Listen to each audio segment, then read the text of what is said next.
Siapa, ujar Nabi kita, yang membaca pada waktu dia sakit garing, yang mana dia mati pada garing itu. Ini garingnya.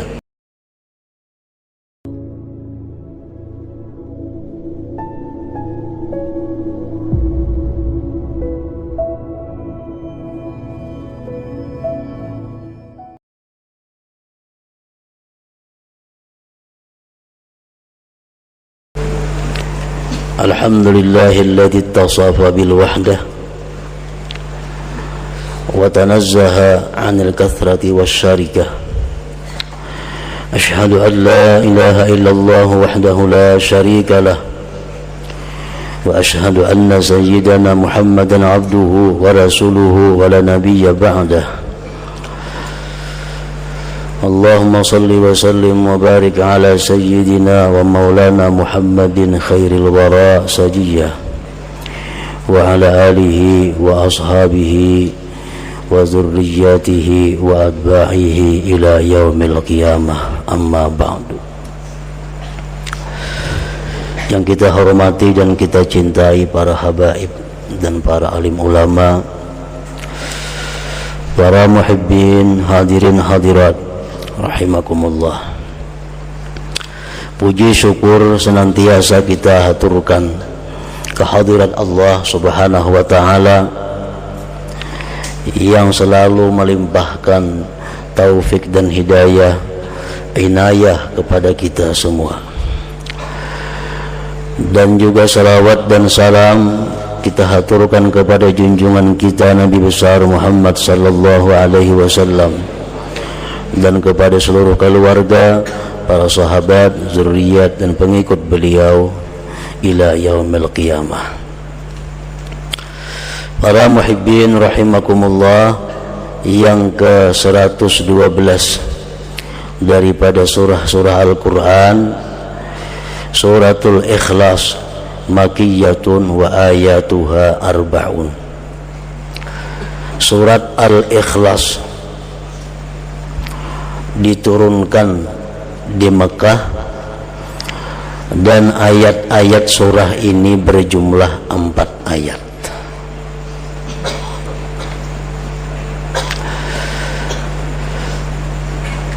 Dinamakan surat ini surat Al-Ikhlas karena orang yang mencintai membaca surat ini akan dapat ikhlas beribadah kepada Allah Subhanahu wa ta'ala. Dan lagi bukan hanya Al-Ikhlas nama surah ini, para ulama mengatakan bahwa surat ini sampai mempunyai 20 nama. Yang demikian menunjukkan kemuliaan dan kelebihan surah ini. Antara lain disebut pula surah ini dengan suratul wilayah, surah wilayah, artinya surah kewalian. Kenapa demikian? Karena barang siapa mencintai ini surah dan mengekali membacanya, sara waliyan lillah, dia akan menjadi salah seorang walinya Allah Subhanahu wa ta'ala. Disebut pula surat ini suratul ma'rifah karena orang yang memahami surat ini dan mencintai serta memperbanyak membacanya, dia akan diberi Allah ma'rifat kepadanya. Macam-macam nama surat ini yang menunjukkan kelebihannya. Nah, para muhibbin rahimakumullah,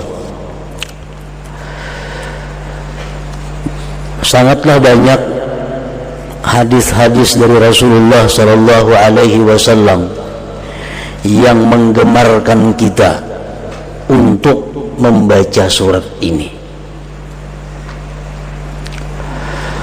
Antara lain, yang pertama sabda beliau sallallahu alaihi wasallam, ayajizu ahadukum ay yaqra'a thulutsal Qur'an fi lailah, faqalu ayyuna yutiku dzalik ya Rasulullah, faqala Allahul wahidus samad thulutsul Qur'an, akhrajahu Muslim.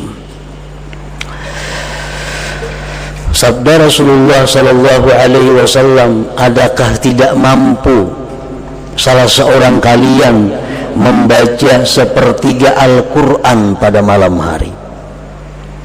Ujar Nabi, mampulah ikam wahai sahabatku membaca sepertiga Al-Quran di malam hari. Ujar para sahabat, siapa nangkawa demikian wahai Rasulullah, kami kada sanggup. Rasulullah bersabda lagi, surat Qul huwallahu ahad ini adalah sepertiga Al-Quran. Artinya orang yang membaca satu kali suratul Ikhlas ini, dia sama dengan orang yang membaca sepertiga Al-Quran pahalanya. Dalam arti pahala pokok. Pahala tuh kayak gajian juga, ada gajian pokok, ada gajian tunjangan, macam-macam. Nah, jadi pahala pokok sama, cuma pahala bonusnya kadada. Kan setiap huruf Al-Quran 10 kebajikan, 2 huruf 20. Nah kalau kita membaca sepertiga Al-Quran, berapa huruf? Itu bonusnya. Kalau pahala pokok kita baca surat Al-Ikhlas sama dengan pahala sepertiga Al-Quran. Nah, yang kedua, Rasulullah Sallallahu Alaihi Wasallam bersabda kepada seorang laki-laki. Seorang laki-laki ini imam di Masjid Quba. Nah, laki-laki ini jadi imam membaca surah hingga Qul huwallahu ahad. Sembahyang maghribnya, isanya, subuhnya, zuhurnya, asar, bila jadi imam habis Fatihah Qul huwallahu ahad tuh. Rakaat pertama, rakaat kedua, andai kata dia ingin surat yang lain, tetap ada Qul huwallahu ahad itu. Habis itu kena sambung surat yang lain. Pokoknya setiap kali inya sembahyang mesti dibacanya suratul Ikhlas ini. Dilaporkan orang kepada Rasulullah Sallallahu Alaihi Wasallam, dipanggil oleh Nabi. Ujar Nabi, wa may yahmiluka an taqra'a hadhihi surah fi kulli rak'ah. Apa yang mendorong engkau? Apa yang mendorong engkau membaca surat ini tiap-tiap rakaat? Faqala ya Rasulullah inni uhibbuha. Wahai Rasul, ulun katuju lawan itu surah, ulun suka. Maka Rasulullah sallallahu alaihi wasallam, inna hubbaha adkhalakal jannah, bahwa kecintaan engkau kepada surah Qul huwallahu ahad itu memasukkan engkau ke dalam surga. Rawahu Tirmidzi.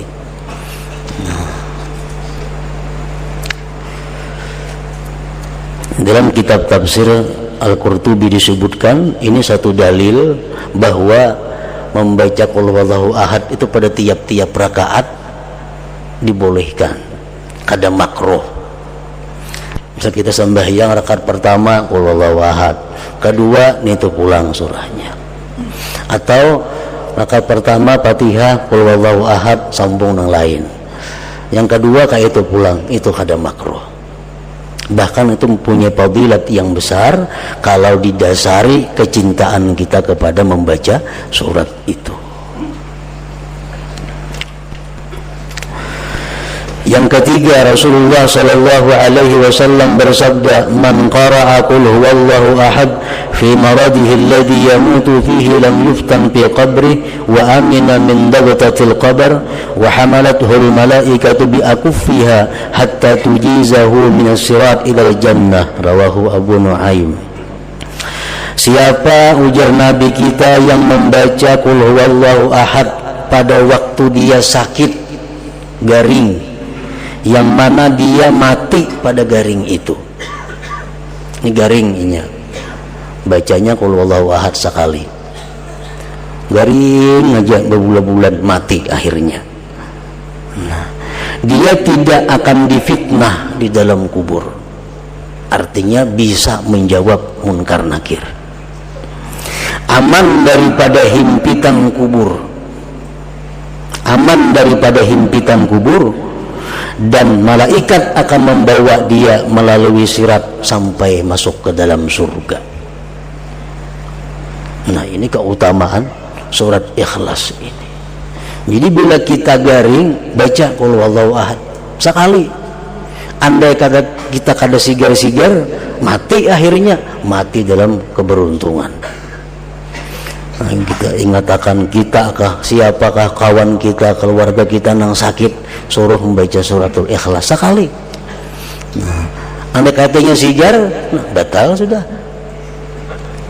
Karena menggaring baca bahasa pulang. Nah, garing nang inya mati pada garing itu, bi maradihil ladzi yamut.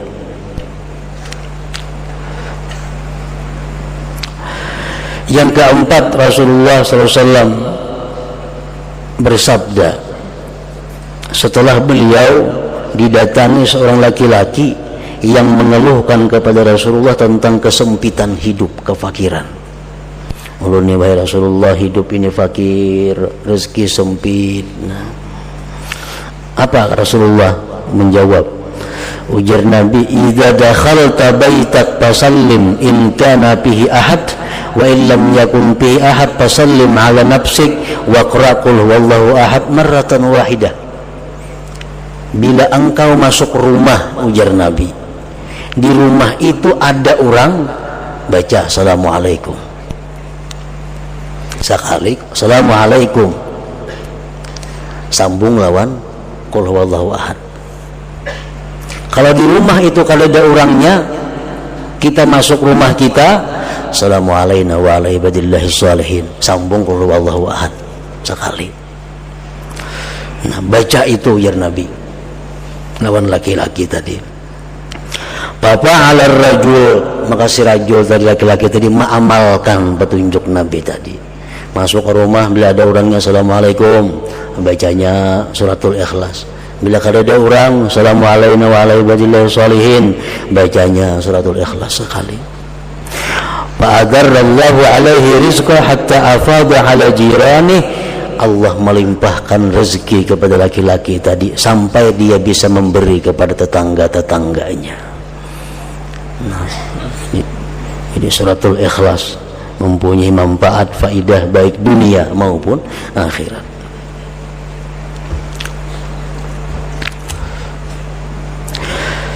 Yang kelima, disebutkan lagi tentang faidah fadilat surah qul huwallahu ahad ini.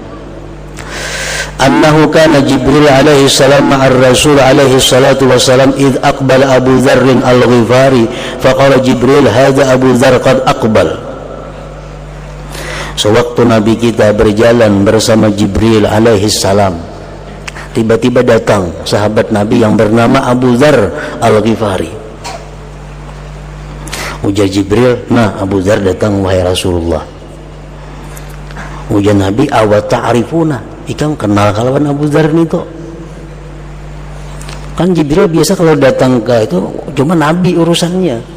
Setelah ketemu Nabi sampaikan wahyu boleh. Ini kada, ujar Jibril, Abu Dzarrin datang. Nabi cuma tahu kawan Abu Dzar itu wahai Jibril. Jibril menjawab, huwa ashharu indana minhu indakum. Di kalangan malaikat Abu Dzar lebih terkenal daripada kalangan manusia. Abu Dzar kalau di malaikat wahai Muhammad terkenal lebih daripada di bumi ini.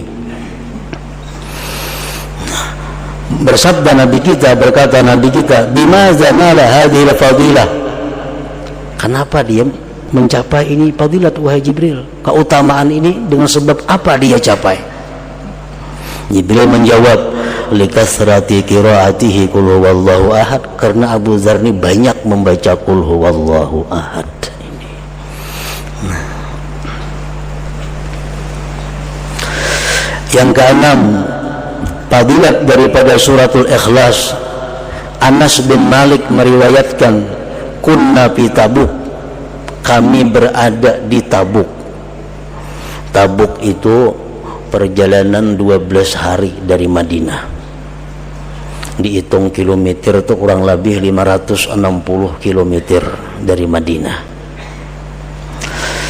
Nah, Rasulullah dan sahabat berperang di sana, perang Tabuk.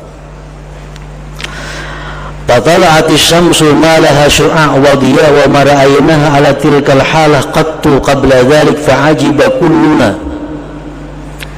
Suatu hari matahari terbit, tidak ada cahaya. Matahari itu terbit cuma kalas.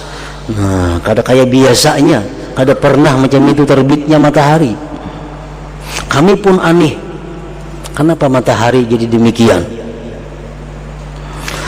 Panazala Jibril wa qala inna Allah amara an yunazzala minal malaikat 70,000 malak fayusallu ala Muawiyah bin Muawiyah al-Laythi. Jibril turun mengatakan kepada Rasulullah SAW bahwa Allah memerintahkan 70.000 malaikat turun untuk menyembahyangkan jenazah Muawiyah bin Muawiyah al-Laythi, sahabat Rasulullah yang tinggal di Madinah. Jadi Muawiyah bin Muawiyah ini wafat di Madinah, malaikat diperintahkan 70.000 untuk ikut menyembahyangkannya. Nabi kita berkata kepada Jibril, bima balagha ma balag, dengan apa dia mencapai derajat itu wahai Jibril? Jibril menjawab, kana yuhibbu surat al-ikhlas, karena Muawiyah itu suka dengan surah qul huwallahu ahad. Nah, jadi mencintai surah qul huwallahu ahad, suka membaca surat qul huwallahu ahad. Ini akan menyelamatkan kita dunia dan akhirat dan membahagiakan dunia akhirat.